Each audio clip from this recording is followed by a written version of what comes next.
What if I told you that every time a barrel of oil is sold in dollars, part of that money is fueling the global weapons industry?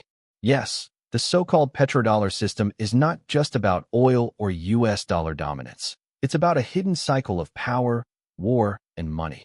In today's episode, we will explore how the petrodollar system emerged, how it sustains the global arms trade, and how Islamic finance looks at this controversial relationship. The birth of the petrodollar system. The story begins in the early 1970s. The USA, shaken by the oil shocks and the collapse of the Bretton Woods gold standard, needed a way to maintain the dollar's global supremacy. In 1974, a secret deal was struck with Saudi Arabia. The kingdom agreed to sell oil exclusively in US dollars. In return, America guaranteed security and military protection for Saudi Arabia. Soon, other OPEC nations followed. From that point on, if a country wanted oil, it needed US dollars. This created a constant, global demand for the dollar, cementing its role as the world's reserve currency. This was the birth of the petrodollar system. Oil revenues converted into US dollars and then reinvested into American banks, bonds, and industries. Petrodollar equals dollar dominance. Why does this matter? Because it gave the US an enormous advantage. It could print dollars, and the world would still need them for oil. Countries that wanted energy security had no choice but to keep US dollar reserves. This fueled US financial strength, global influence, and the ability to run persistent deficits without collapse. The petrodollar wasn't just about economics. It was about geopolitical power, making the US the central player in both global finance and global security. The arms trade connection. Here is where things get interesting. Oil producers, particularly in the Middle East, suddenly had huge surpluses of US dollars. What did they do with them? Yes, some went into US Treasury bonds and Wall Street. But another large portion went into purchasing weapons, mostly from the very country that guaranteed their security, the United States. Take Saudi Arabia, for example. It has consistently ranked among the top 3 global arms importers.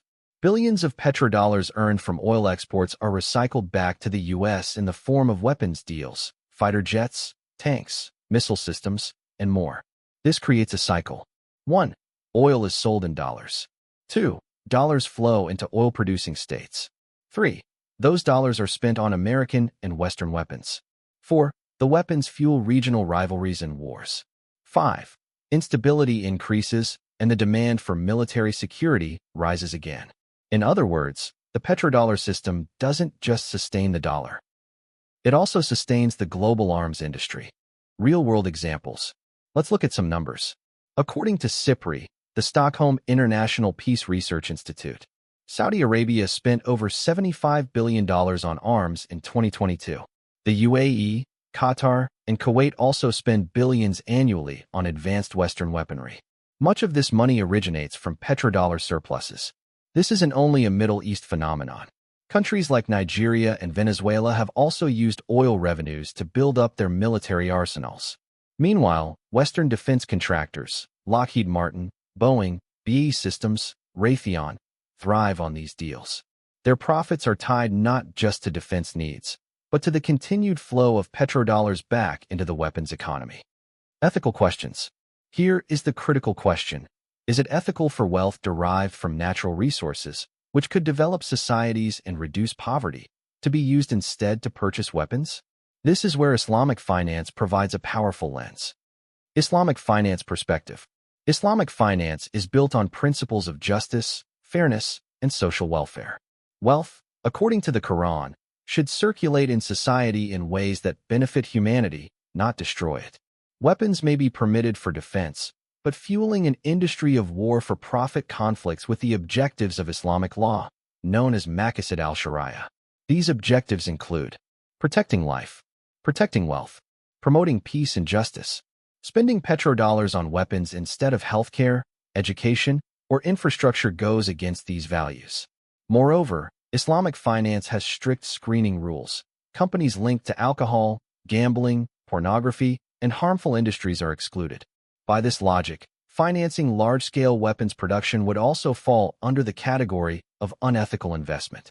Thus, Islamic finance doesn't just question the economics of the petrodollar system. it questions its moral foundation. Is the system sustainable? Another issue is sustainability. Oil demand is changing. Renewable energy is rising. Some countries are moving away from the dollar for oil trade. China and Russia, for example, use yuan or rubles in certain deals. If oil loses its central role in the dollar system, the petrodollar cycle may weaken. And if that happens, the direct pipeline from oil revenues to arms purchases might also slow down.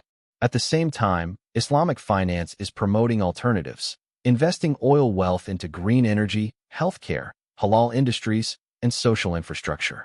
This offers a model where wealth builds stability rather than fueling conflict. Reflection and debate. Let's ask ourselves, should global prosperity continue to be tied to oil and weapons? Can a financial system built on war ever deliver peace?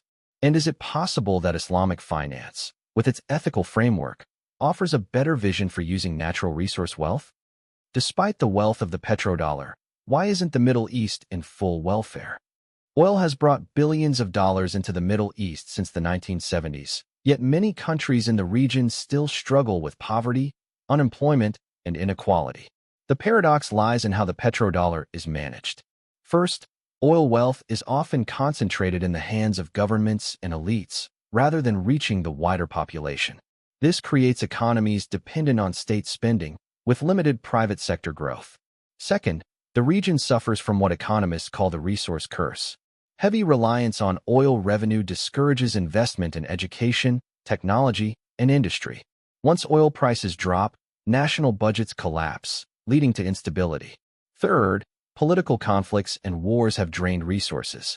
From Iraq to Syria, huge amounts of oil money are spent on weapons and security instead of schools, hospitals, or infrastructure. Finally, governance and corruption play a major role. Transparency International consistently ranks many Middle Eastern states low in accountability, meaning oil profits often vanish into private pockets. In short, the petrodollar funds governments and global trade, but without diversification, good governance, and peace, it does not automatically translate into welfare for the people. When the North Sea's Brent oil was discovered in the late 1960s, Norway faced the same challenge as Middle Eastern producers: how to turn oil into national welfare. First, they created the Norwegian Sovereign Wealth Fund, today the world's largest. Every dollar earned from oil exports is invested globally, not just spent domestically. Second, Norway avoided the resource curse by building a transparent taxation and management system. Oil companies, including Statoil, had to pay high taxes, and every transaction was reported to the public. Third, instead of pouring all money into weapons or prestige projects, Norway invested in education, healthcare, and infrastructure. Oil became a tool for building a knowledge economy, not just an energy economy. The petrodollar system may have been designed to stabilize global finance, but it also created a powerful link between oil, dollars, and guns. Today, as the world questions the future of fossil fuels and dollar dominance, we must also question whether our wealth should be fueling wars or building peace. Islamic finance challenges us to think differently. Money should serve humanity, not destroy it. So I ask you, should oil money buy weapons, or should it build a better future? Share your thoughts in the comments below, and don't forget to subscribe.